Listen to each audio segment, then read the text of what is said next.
kelemahan apa yang dimiliki oleh lulusan perguruan tinggi kita S1 yang Bapak Ibu rekrut sebagai staf di Bapak Ibu? Apa kelemahan utamanya mereka yang Bapak Ibu rekrut lulusan S1 kita Indonesia? Sangat menarik jawabannya Pak. 99.9% mengatakan dari termasuk company itu yang paling lemah, tinggi sekali persentase kelemahan itu, tidak bisa baca.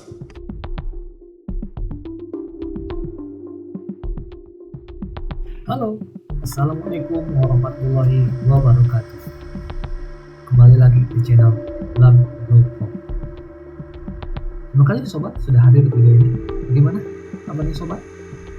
Semoga sobat selalu sehat, selalu dalam lindungan Allah dan selalu dimudahkan rezekinya berkah berlimpah. Amin. Di video kali ini kita akan membahas pidatonya atau presentasinya Menteri Sains Teknologi kita. Biasanya kita selalu uploadnya Pak Ibu Wakil, Pak Menterinya, yaitu Satrio Sumantri Djojonegoro, yang dimana dia mengungkapkan kelemahan sarjana S1 yang telah kerja di dunia kerja. Banyak yang menjadi tantangan dunia perkuliahan atau dunia pendidik untuk mencetak dan merubah para mahasiswa. Apa aja sih tantangan perguruan tinggi kita dan peluang apa yang akan didapatkan pendidikan? Yuk kita tonton penjelasan dari Pak Menteri kita. Langsung tonton video.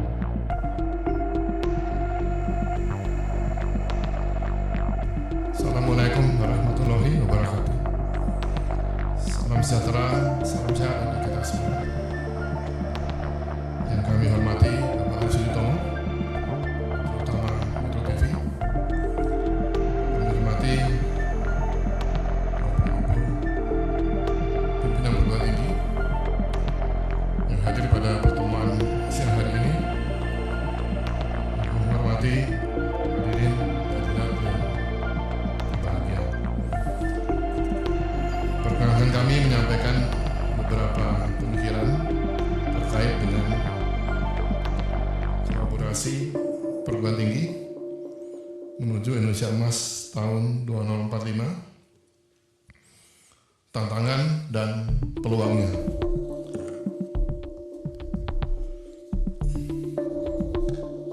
Kita lihat mengenai arah kurikulum perguruan tinggi.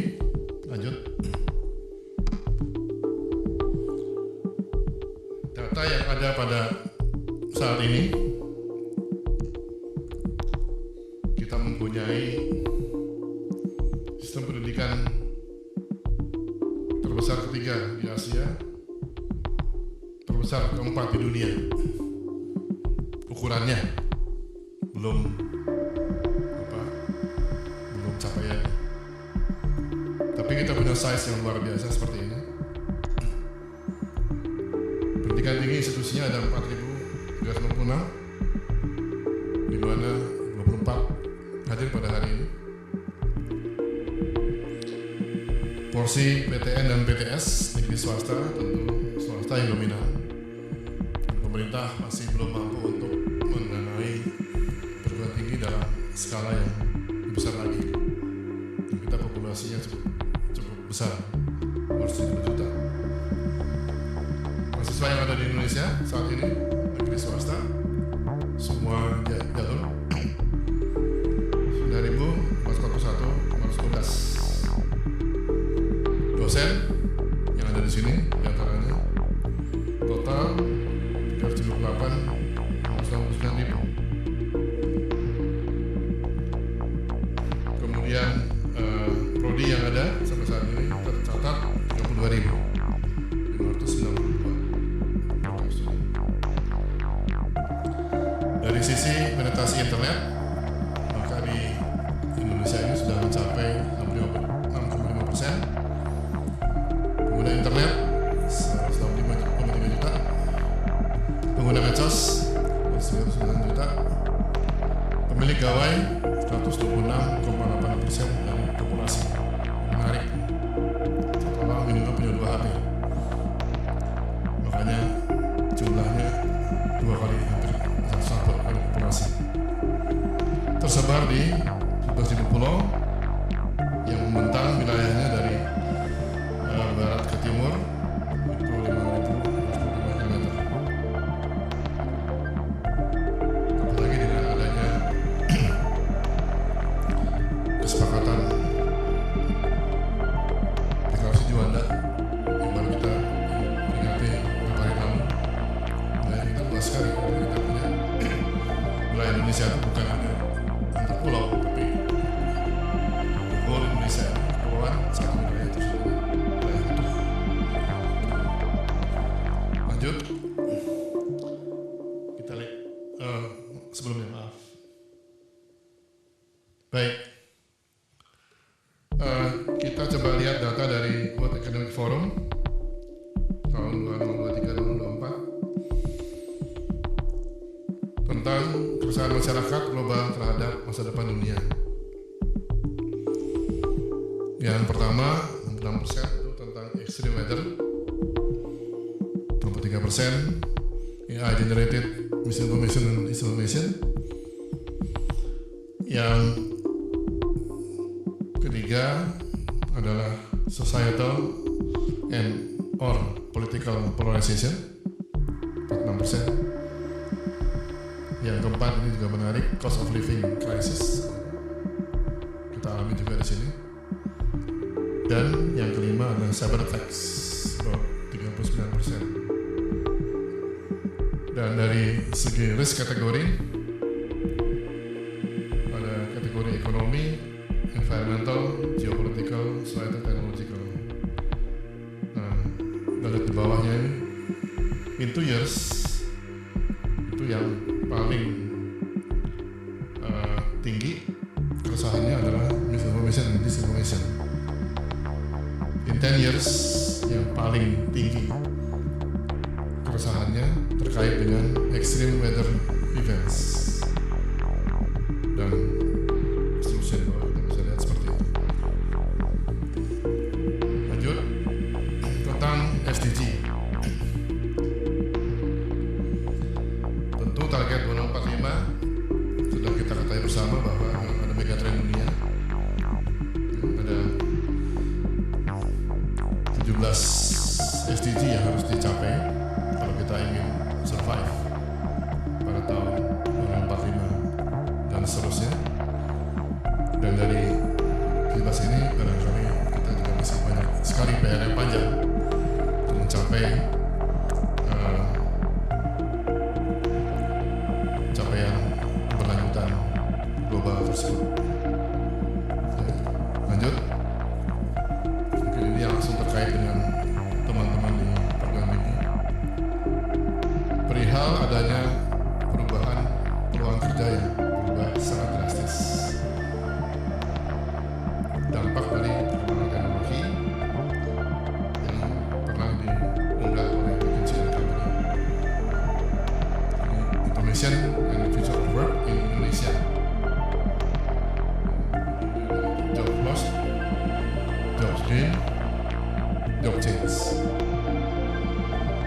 Meskipun 2016 di survei, tapi masih valid sampai saat ini. Jadi ada 3 aspek, yaitu pekerjaan terancam hilang. Di Indonesia perkirakan ada 23 juta pekerjaan akan digantikan oleh automation hingga tahun 2030. Untuk ini memang kita perlu hati-hati, teman-teman kampus sekalian. Kita jangan didik anak-anak kita dengan ilmu yang segera obsolete, ilmu yang segera diganti oleh automation. Kita harus cari cara lain, didik anak-anak kita yang akan hidup ke depan dengan ilmu yang akan masih ada atau yang akan ada pada tahun-tahun ke depan. Meskipun ada kehilangan 23 juta pekerjaan, akan ada peluang 57 sampai 46 juta pekerjaan baru yang akan lahir.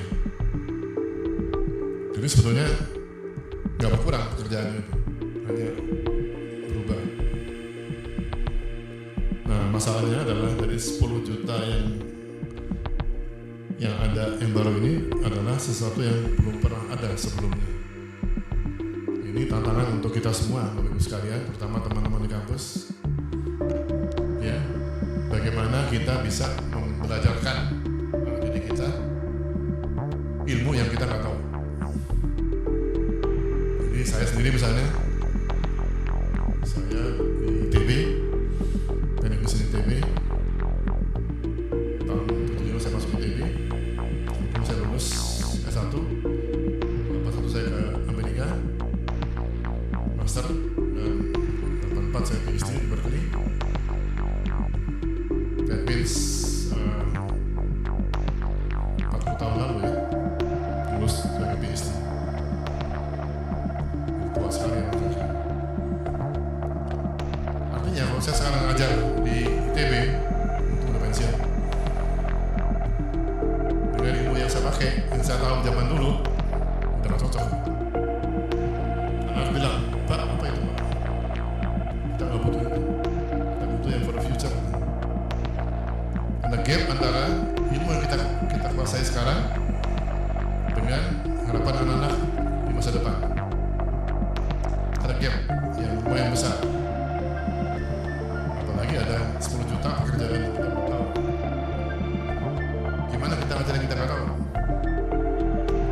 Menarik gitu kan? Tapi dosen nggak mungkin diganti oleh AI. Tetap dosen harus ada. Nah, jadi kita mesti berubah. Kita harus we have to learn, unlearn, and relearn. Ubah cara kita ngajari mahasiswa itu dengan cara yang sesuai dengan masa depan. Nanti kita lihat seperti apa itu mekanismenya. Ada juga pekerjaan yang perlu penyesuaian dengan kompetensi baru yang akan muncul. Jadi perlu adaptif, agile learners, ya, belajar terus, self-directed, belajar sendiri, entrepreneur, out of the box, complex problem solver. Ini yang kita mungkin mudah-mudahan belum semua, tidak semua, belum mengajari anak kita untuk ini. Kita selama ini, entah kita atau guru-guru kita, biasanya ngajarin yang sudah tahu, sudah ada jawabannya. Pada setahun ini berapa? Nah, ada kan jawabannya?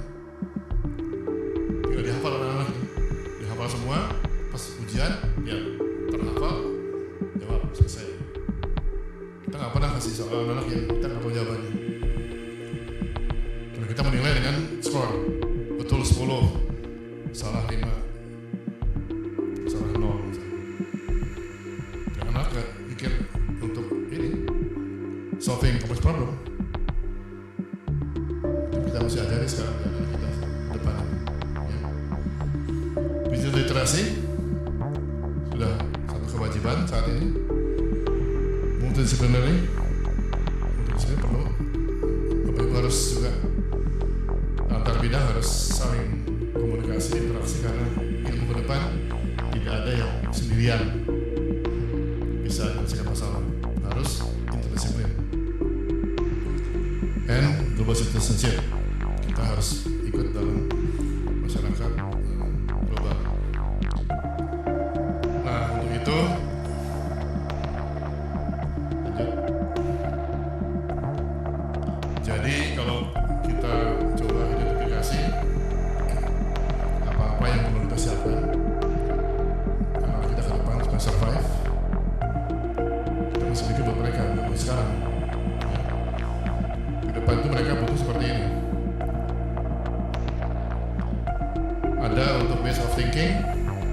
of working, tools for working, and living in the world harus lengkap. Nah, dari semua ini kita lihat satu persatu. Yang pertama, creativity and innovation. Jadi saya paling nggak yang lain contohnya mungkin saya berani selama saya kuliah di ITB itu tidak pernah dipaksa untuk kreatif dan inovatif. More or less harus mengikuti apa yang diceramahkan oleh dosennya. Artinya kalau kita jawabnya beda dengan cara beda sendiri gitu, salah. Harus seperti ini jawabannya. Dosen zaman dulu tuh. Dosen sekarang lain sudah. Yang muda-muda dosen sudah lain sekarang pikirannya. Jadi kita nggak dipaksa untuk kreatif, inovatif. Apalagi di SD, SMP, SMA. Guru-guru kita pun tidak pernah maksa anak untuk berpikir. Yang harus menghafal, patuh. Kalau melawan gurunya, otomatis dihukum. Itu yang mematikan kemampuan inovasi anak-anak kita di Indonesia. Tolong ini kita perbaiki ke depan. Kemudian critical thinking, problem solving, decision making. Kita juga, saya lah, tidak pernah mendapatkan pendidikan untuk 3 hal itu. Kan yang betul-betul kalau kita bikin soal untuk mahasiswa, bikinlah soal yang kompleks, yang jawabannya macam-macam. Atau nggak jawabannya, nggak apa-apa. Gimana menilainya? Oh, nilai bukan jawabannya. Nilai cara berpikirnya seperti apa? Itu yang dikerjakan oleh McKinsey. Merekrut staff, dia seperti itu. Nggak peduli dari mana latar belakangnya. Kasih nggak perlu prodi macam-macam. Nama ini soal jawab. Lihat pikirnya, oke logik, oke. Jadi sesat, ngawur, sorry. Bukan skill yang dinilai. Skill bisa dikembangkan, tapi pola pikir tidak bisa bentuk sesaat. Kecil seperti itu. Kemudian learning to learn. Metacognition, knowledge about cognitive processes, ini juga ya, kita harus mau belajar terus menerus untuk sesuatu yang kita belum tahu. Jadi kalau dalam solving problem bukan mencari jawaban yang sudah ada. Jadi no more manual, no reference, no more needed. Pikir apa jawabannya, cari semua sumber-sumber ilmu pengetahuan yang ada. Oke, kemudian base of thinking sebelah kanan, communication itu menjadi penting. Collaboration juga, teamwork. Saya pernah bikin survei tahun 2015 di Indonesia, 500 perusahaan menengah kecil di 4 pulau besar, Sumatera, Kalimantan, Sulawesi. CEO saya survei, saya satu pertanyaan, saya minta pada CEO untuk menjawab, nggak pakai kuesioner gitu. Pertanyaannya, Bapak Ibu CEO, kelemahan apa yang dimiliki oleh lulusan perguruan tinggi kita S1 yang Bapak Ibu rekrut sebagai staff di Bapak Ibu? Apa kelemahan utamanya mereka yang Bapak Ibu rekrut lulusan S1 kita Indonesia? Sangat menarik jawabannya apa? 99.9% mengatakan dari termasuk company itu yang paling lemah, tinggi sekali persentase kelemahannya itu tidak bisa baca. Itu S1. Bisa baca, bukan mengeja ya. Kalau baca BA masih bisa. Membaca satu report atau paragraf aja nggak ada ada maknanya. Memaknai bacaan nggak bisa. Berikutnya tidak bisa menulis. Masuk akal kan? Gimana bisa nulis kalau nggak pernah baca? Dan tulis apa? Yang ketiga, lemah apa? Work habit. Itu kerjanya sangat buruk. Berikutnya komunikasi, lemah juga, ya, nggak bisa komunikasi. Nah, jadi itu yang kelemahan yang dimiliki oleh tenaga kerja kita, misalnya satu. Tahun 2015, sekarang sama aja sih, nggak berubah. Artinya apa? Di kampus kita pun, tolong Bapak Ibu sekalian, make sure mereka itu punya literasi baca yang kuat. Jadi kalau kita memulai kampus kita, gampang. Perbaiki baca mereka, kemudian perbaiki mereka menulis. Habitnya ditingkatkan, rajin dan sebagainya. Ya. Dan komunikasi dan teamwork itu juga harus dibentuk.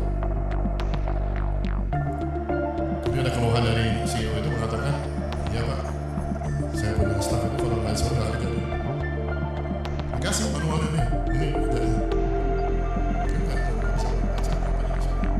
Tunggu aja perintah. Ini kerjakan, terus stop lagi. Itu nggak sampai seperti itu. Ya. Jadi tools for working, literasi ini penting sekali. Nggak cuma ICT, information, data ya, tapi juga yang basic tadi reading and writing. Ya. Dan untuk living in the world, life and career, saya kira itu sudah kita pahami, personal and social responsibility, cultural awareness, and competence. Jadi itulah beberapa hal yang mungkin dapat kita pahami bersama. Terima kasih pada Metro TV dan Medcom ID sudah memberikan riset untuk anak kita, sangat membantu untuk mereka belajar dengan baik. Mudah-mudahan dengan beasiswa itu mereka juga lebih serius belajarnya, termasuk belajar baca, belajar menulis, supaya kita jadi workforce yang punya potensi untuk membangun Indonesia Emas 2045. Sekian, terima kasih. Assalamualaikum warahmatullahi wabarakatuh.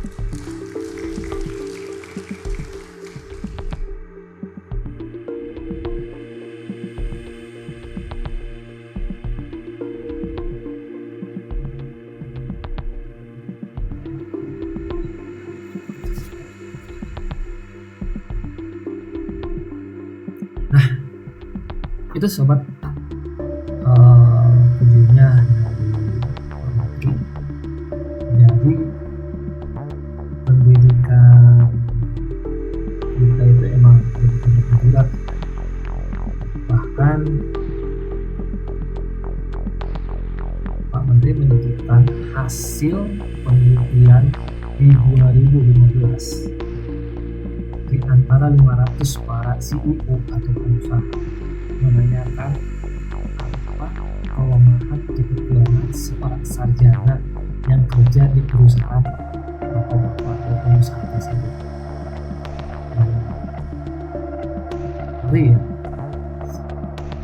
Banyak menyatakan bahwa para sarjana S1 itu tidak bisa membaca.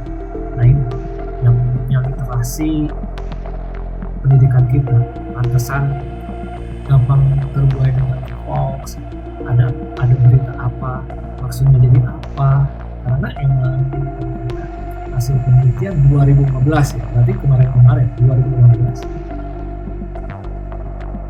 ternyata emang seorang sarjana aja tidak bisa membaca. Maksud membaca ini bukan membaca tentang WA atau apa, tapi menyimpulkan makna dari bacaan tersebut.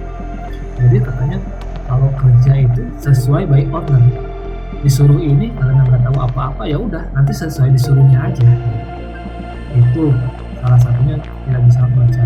Nah, yang kedua yaitu ya tidak bisa nulis.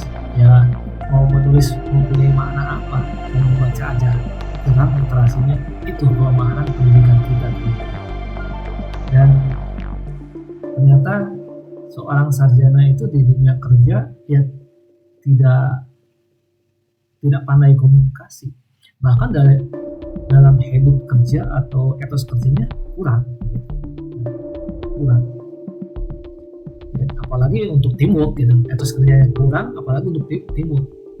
Jadi emang kendala pendidikan kita itu ya sangat-sangat complicated ternyata ya. Makanya sempat dulu ada videonya yang konten kreator yang nanya anak-anak SMA, ternyata ada anak SMA nggak bisa baca ya. Jangankan anak SMA 2015 ini aja Pak Menteri riset ternyata seorang sarjana aja nggak bisa baca, maksudnya mengambil makna dari bacaan itu tersebut ya gitu. Makanya wah ini tantangan besar ini, punya PR terberat ini buat program-programnya Pak Presiden kita Prabowo Gibran untuk merubah sistem pendidikan ini. Dan ya, mesti diakui bahwa di kita itu memang orang tua atau ya saya pribadi aja nggak pernah diajarin untuk solving problem gitu. Jadi apa yang ditanyakan dalam tugas-tugas atau apa ya yang udah ada. Kalau misalnya ada pertanyaan tidak sesuai dengan apa yang kita terima, ya itu salah. Makanya kan sering ada bahasanya sekarang ya, kayak kemarin kurikulum merdeka, baru kelas 3 diajarin tentang pembagian atau perkalian. Nah, ada yang protes dulu, nah ini kok kayak gini diajarkannya, kayak gini dulu kayak gini. Nah itu, jadi emang sekarang itu ya masih terpaku dengan ajaran-ajaran yang begitu. Akhirnya apa, kreativitas dan inovasi itu ya terganggu. Jadi emang ya benar, kita harus mengajarkan solving problem. Jadi kita mengajar harusnya itu bertanya supaya memacu anak itu berpikir bagaimana. Entah itu ada jawaban